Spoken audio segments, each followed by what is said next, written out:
Hello. This is the 145th Test from the Future, an experimental podcast from the year 2224, which we are sending from our present to yours. My name is Dirk. And my name is Simon. And we're putting the past in podcast. I'm still emphasizing 2224. Of course. I can still do it in January, right? Yeah. I think once we get into February, maybe we don't need to draw attention to it so much. Exactly. And in December, we can already start announcing that it's going to be 2225 soon. Mm-hmm. Yeah. But that will be after our third anniversary already. 2225? We started in 2221, so yeah. Yeah, after exactly. our third anniversary. We're getting ahead of ourselves now.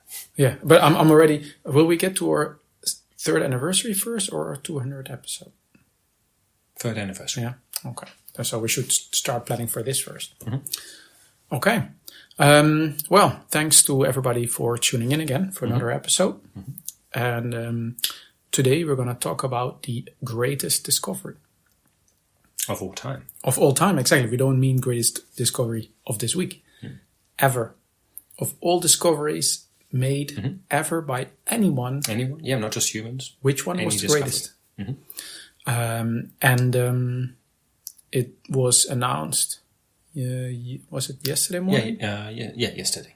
Yeah, exactly. So the results are really fresh. And it's the 22-24 edition. Mm-hmm. And the last one was... 2214. Yeah. It's every 10 years. Exactly. So it's a massive online show. It's a massive user vote. Everybody gets to vote. Every possible sentient being gets to basically decide. Yeah, and it's writing in your own votes too. Yeah. So anything anyone ever thinks. There's some normalization, for spelling, and maybe it's clear this thing is meant to be that thing. Yeah.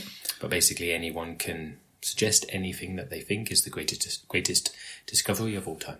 Exactly. If you had just opened your fridge and then when you looked in, realizing that you hadn't opened it in decades, then whatever you discover inside, you could put that up for a vote. You could do. Might have just gotten one vote, but maybe the whole world thought that was an amazing discovery. Mm-hmm. You might just end up there. Mm-hmm. That's up to exactly when you submit something and you maybe think, okay, maybe not everyone else will know about this. Or people can always take it on themselves to raise awareness. Mm-hmm. Yeah, exactly. To have little campaigns and so on. Did you vote? Mm-hmm. I did. Yeah, same here. Of course, but like any proper vote, keep it a secret, yeah? Yeah, exactly. I like it that you could...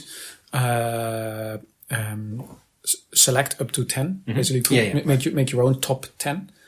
And that way you don't just go for your favorite, but you can basically, at least in my case, I've been voting for the same one for 3 editions now, more or less.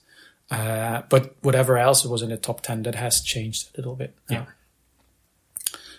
You know why it's every 10 years and not just once and be done with it? So often there are new discoveries made. Yeah, okay, sure.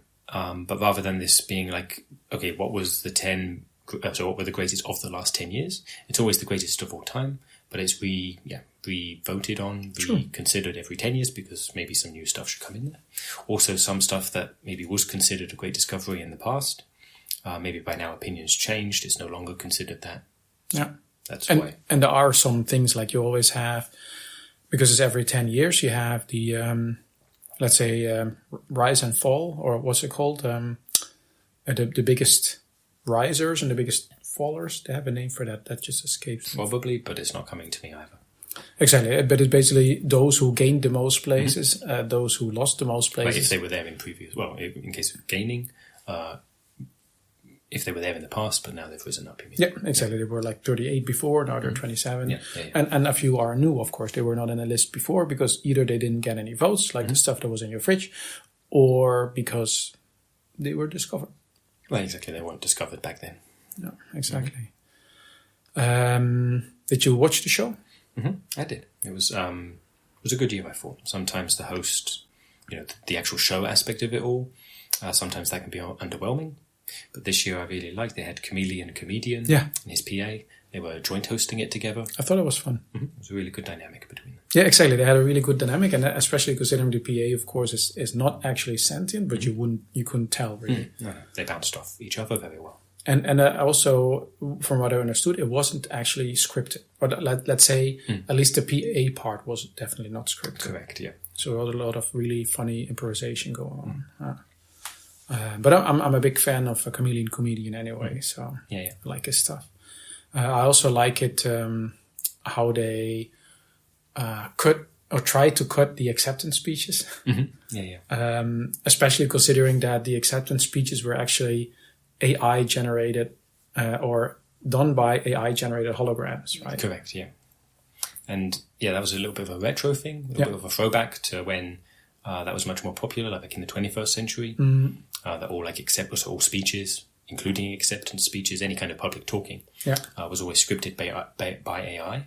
By now, we think that's a little bit tacky, but it's fun to have for an evening. Exactly. There was this really. I mean, it's now a retro thing, but of course, like you said, 21st century.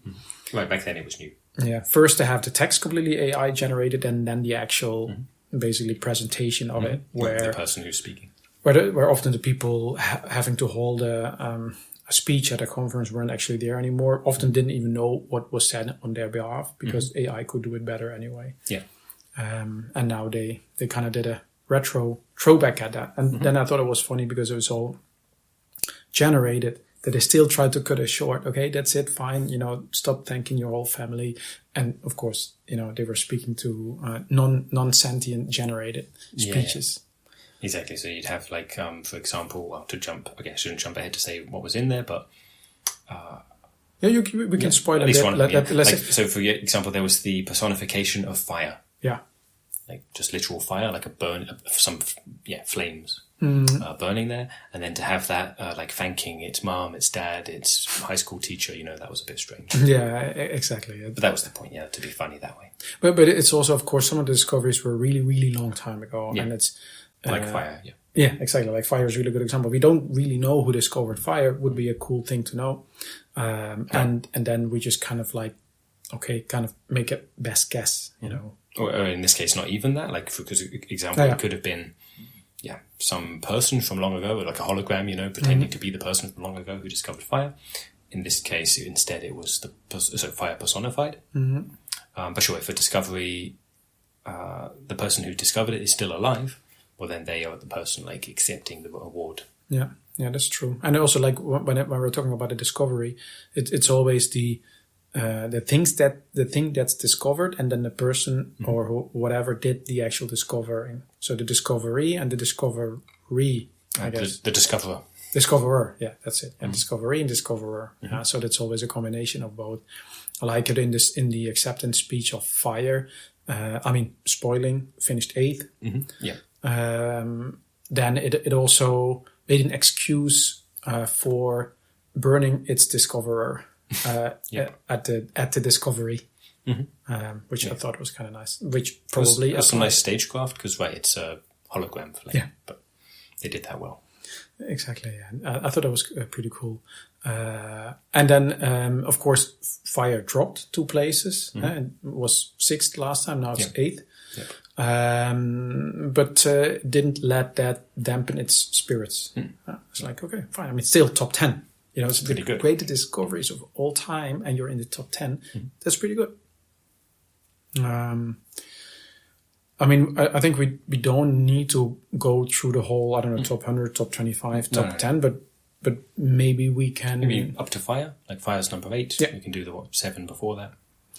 Should be good. And but definitely the top 3 because I don't agree. Sure. No, especially... Which way around shall we start then? Shall we do from the 1st place through to the 8th, from the 8th place down to the 1st? How do you want to or just jump around? Or maybe we can do the top 3 from 3 to 1 and then basically do the rest. Okay, whatever. That's what we like. So the one you disagree with is the one that came third. Yeah, exactly. That's why I was suggesting. Yeah, it makes sense. But it's aliens. Right. And I think like 10 years ago, then of course the alien discovery or the Ankelian... it was 15 years old at that point. Yeah, exactly. So I know it was relatively fresh, but really if you look, because we're talking about the greatest discovery of all time. Yeah, changed everything. Yeah, people thinking, here on Earth, this is the only place in the entire universe with intelligent life. Exactly.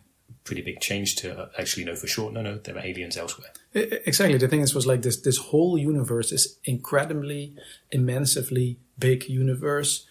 It's up to us to actually realize that it's there. Mm-hmm. You know, it's like, because everything else is non-sentient, we're the only ones basically appreciating it. Mm-hmm. And it's not just, let's say, Earth or the planets in our solar system that we kind of have a responsibility for, but the whole universe, mm-hmm. you know, stars emerging, disappearing, all of that is, I mean, our responsibility is maybe a bit much, but we were alone out there facing its challenges and opportunities. And then 25 years ago, I was like, hey, you know, here are your neighbors. We're in this together, you know, mm-hmm. To have a feeling that we were not alone. I think that was okay. You see, I'm already getting a little bit emotional. Right, so the point is, obviously that first time, so meaning 2204, mm-hmm. first place, obviously. And then 10 years later, 2214, exactly. First place again, no question still. Mm-hmm. And somehow, even just after 25 years, now, it's kind of like, first place. Okay, so it wasn't that great. I mean, mm-hmm. third place is still pretty good. But still pretty good, but... Exactly. So I guess also part of what, so we'll get on to what came first and second, and it's, I guess, that you also consider those things, still aren't as great as the discovery of aliens. Yeah, I think it's a very limited view, but maybe we get to the second and first place. Yeah. You want to spoil it? Well, so they were both discovered actually in the same place at the same time, so 7 years ago. So the two, so second place was the discovery of cavemen, and first place was the discovery of the fairy tale folk. Yeah, exactly. So this is, I know it's relatively fresh, mm-hmm. and of course it got a lot of media attention the last couple of years. And of course, I did actually see an orc the other day, although they don't tend to get out of the Caucasus much. Mm-hmm. But it's, you know, I know it's a new thing. And it's also, in both cases, nothing that we really expected in the first place, and definitely not in the 23rd century to discover these kind of... Definitely. Yeah. Like these groups. But somehow, the thing... So, okay, of course, there were stories about aliens before we met aliens, but they were all hypothetical, yeah? Yeah. And with cavemen and fairy tale folk, there have been stories of those for a long time too, but then now we know they're not stories that were hypothetical, they were stories based on real people. So cavemen and fairy tale folk, Exactly. And so compared to aliens, that somehow isn't, at least from your perspective and mine, that somehow isn't as great a discovery. Exactly. I mean, the cavemen, they had been around. They just were considered to be extinct for many millennia. But it was probably a caveman that discovered fire, you know, and it's kind of weird to have the caveman discovering fire ending in the top 10, and then later the caveman itself to be a discovery. I don't know. It just felt kind of strange. Yeah, and they should be in there, no doubt. Yeah, they're pretty great discoveries. That's just not as great as aliens. Yeah, exactly. Because compared to aliens, and especially with fairy tale folk, I agree what you mentioned. All of those times where we thought these are stories that are completely made up, apparently not. You know, just we never realized, and only when we basically filled in the last chem. What do you call it?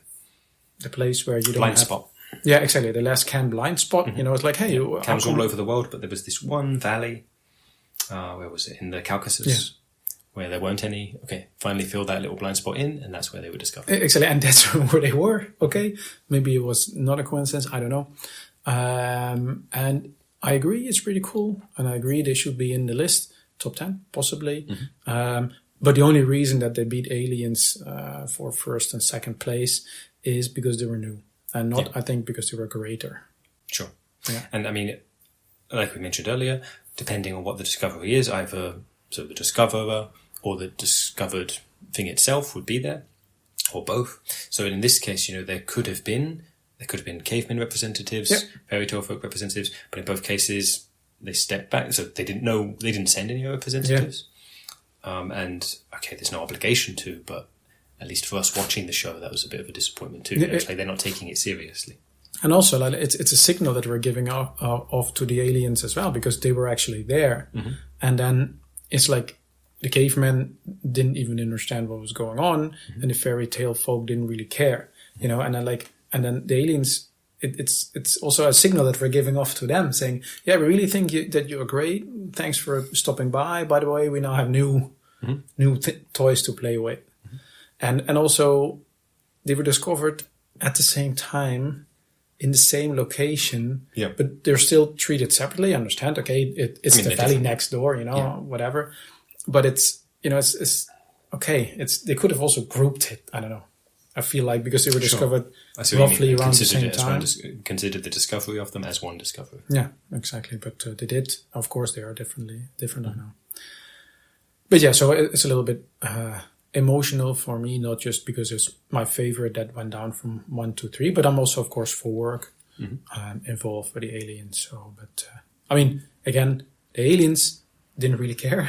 It's more us on Earth worrying about our image when they're subjected to this. But they also, because I spoke with Willow actually. He was there, one of the Parsians. Sure. And Parsians being one of the aliens. Sorry, people don't. You're feeling right for listeners. So for folk who are listening to this episode and literally haven't listened to any of the other ones of our episodes, that's why you're filling in those details. Yeah. Willow was a Parsian we had on a show as a guest some time ago. Exactly. We interviewed him on the show. Yeah. And he was there, and he was also like not trying to put a finger in the wound, of course, but also asking, we're talking about this still from an Earth perspective. Because if the greatest discovery of all time, if you would ask the Parsians, which we theoretically did. I mean, we did, and some of them did submit, and some of them did, meaning submit suggestions. But it did it out of politeness, and statistically it had no relevance. Right. But of course, especially for the Parsians, the fact that somebody on Earth at one point discovered fire or so is really totally irrelevant. And for them, the pillars of creation, of course, or something like that is way more relevant than anything that happened on Earth. Yeah. So they don't understand our fascination with fairy tale folk at all. No. For example. Right, they didn't grow up with the fairy tales. Yeah. Fair enough. And I think it. Or did you have anything else to add about the top 3? No, I mean, we've covered them quite a lot, as our listeners can tell. Pretty controversial. Yeah, exactly. But I think that's also the idea behind the show. But of course, it's all a big marketing thing. Of course. Trying to sell advertisement and so on. So sure. And it might just be this controversy means more attention, which means also more advertising income. So maybe I'm being too skeptical, but maybe it was also a little bit rigged to stir up attention. If the results would be the same top 10 as 10 years ago, not a lot of people would tune in. No, of course, there needs to be change, there needs to be variation. Yeah, exactly. But I think I like your idea of pointing out a few other things in the top 8 or top 10. Yeah. But I also think, okay, no, we can do that afterwards. Yeah. So I mean, number 4 was, or the 4th place, was Nessie. Yeah. From Scotland. Yeah, exactly.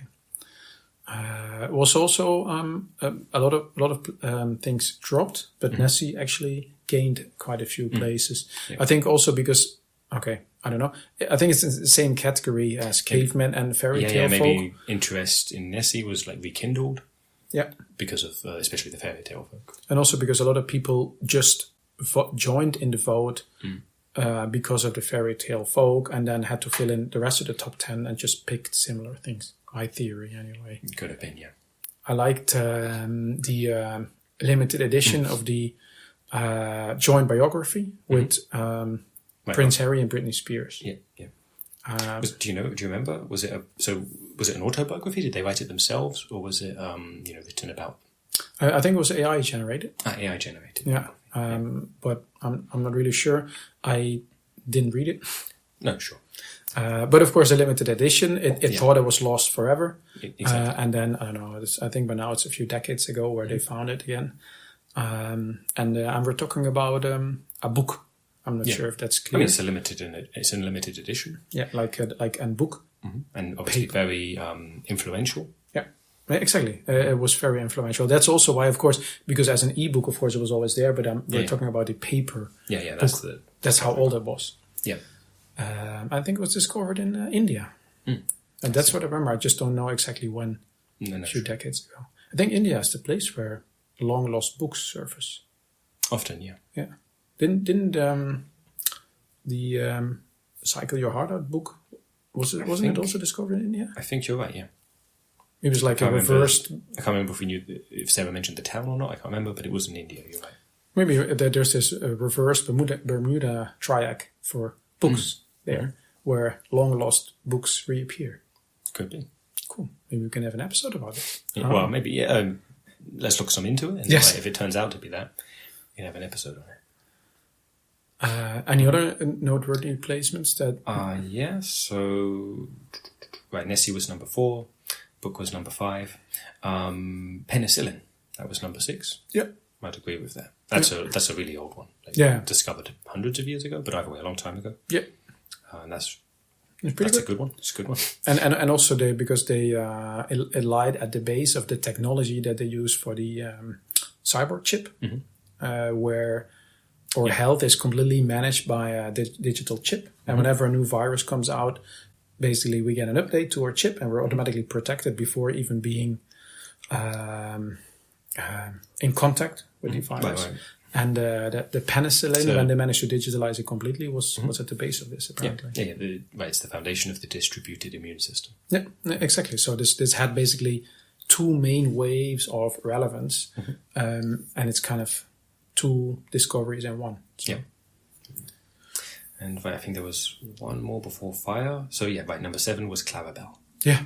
I thought it was cute because in a sense, it's not the most... I guess not the most noteworthy planet in our solar system. I think personally I'm a big fan of Saturn. Yeah. But it's the last discovered. Yeah, most recent. Yeah, exactly. Most recent discovered. And then I thought it was kind of cute where, okay, the other ones maybe have cooler features, but the only real thing that Clarabelle has going for it is that it was the last to be discovered. And it was basically the first planet in the list. It was even the only planet in the top 10, right? Yeah. Because was it Uranus? That was, I think, the second planet positioned, and it was somewhere 18th or something. Yeah, much lower down. Yeah.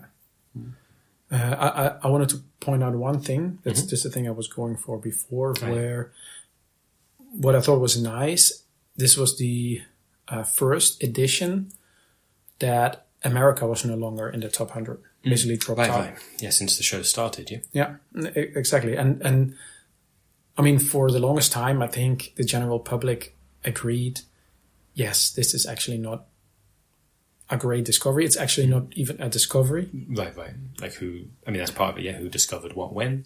And exactly that one doesn't really count because there were people living there for a whole long time. Yeah, exactly. And it was really a very limited number of people who thought that is a discovery to begin with. And that was great at all, because it was already there. And then it was discovered several times, consciously, unconsciously, whatever. Like intentionally, yeah. Exactly. And discovery was also, let's say, vice versa. So I mean, there were several people that went there and then more people came and they discovered each other, vice versa, So the discovery America is at the same time the discovery of the people discovering. Were there already. Yeah, exactly. So more to the not just who were there already, but who had discovered it like some years before. Exactly. So the perspective, and also for a big part of the world, it was completely irrelevant anyway. And then for a while you had, I don't know, I guess patriots isn't the right word, but quite a few people. Fans, I guess. Yeah, fans, exactly. Especially because of all the old films and whatnot. Exactly. The whole classic Western culture, really in the past being based on that, kicking it off. But yeah, this was the edition that marked the definitely, let's say, disappearance of America out of the top 10. Yeah. And then, because we asked the aliens to vote this time, which statistically had no relevance. Sure. In 10 years, that might just be different. Meaning more aliens will vote? Yeah, or they will distribute the whole idea on their planet. They add their own things, and that might completely change things. And then I don't expect the cavemen to put in any kind of initiative, but I wouldn't put it past the fairy tale folk. Right, they may, this year they weren't interested at all, but maybe they become interested. Yeah, and I guess from the perspective of the fairy tale folk, the pillars of creation or penicillin are completely irrelevant, but the discovery of, let's say, us, for them, was the greatest discovery of all time. Maybe we like to think so. Maybe we will appear in the list, because also from the aliens' perspective, from the fairy tale folk perspective, from the caveman perspective, we were the discovery. We have an opportunity here. If we get the fairy tale folk to listen to our podcast, maybe they they all vote on it to be one of the greatest discoveries 10 years from now. Maybe we get a few more listeners. That's pretty cool. I like your marketing thinking. But yeah, I think that's at least everything that I had in mind to say about the greatest discovery. Yeah, likewise. I think we covered it pretty well. That can be that. Okay. Then we had a listener question. We did. It's a person called Alex, which I realized I didn't write in our notes. That's okay. You got it in your memory. Yeah, exactly. I just wrote down a summary of what he mentioned. So let me briefly. It was Alex. He was from some Nordic country. I'm probably being insulting. He was from some Nordic country. He was a marathon runner, and he asked if we had marathons and if we were running ourselves. Right. How about you? I mean, the first part, yes, there are marathons, but for myself, I've not taken in part, no. And so this is a bit of a leading question. Are you taking part? I think thanks for the question. Yeah. So marathons, no, but triathlon. I'm thinking about participating in the next. What's the difference again between triathlon and marathon? Triathlon is 3 different sports. So it's like running, cycling. Marathon's just running, Yeah. So running, cycling, and swimming. Yep. And I'm thinking of participating in the European Portal Triathlon, which is in many months, which I should probably start training for. And because it's with portals, it's not as exhaustive as, like, let's say, a traditional triathlon where you have to do the whole distance by yourself. Sure. But it adds some other, let's say, fancy aspects. Yeah, so... Okay, so we'll probably talk about that in a future episode. It could be, actually. When you do it. Yeah, but it's still quite a way off. Yeah. But so, okay, you're taking part in a triathlon, but there are also marathons. Yeah, of course. Exactly. The Frankfurt one is, well, not for a long time, but it happens yearly. Yeah. Okay. I think that's it. That's it. Well, thanks for asking the question, Alex. And if any of our listeners would like to ask us questions too, they can do so by writing to michaellasagna5@gmail.com, putting the episode number 145 in the subject, and asking the questions in the email. Yeah. Then that's it. Thanks for listening, and see you in 200 years. Bye-bye.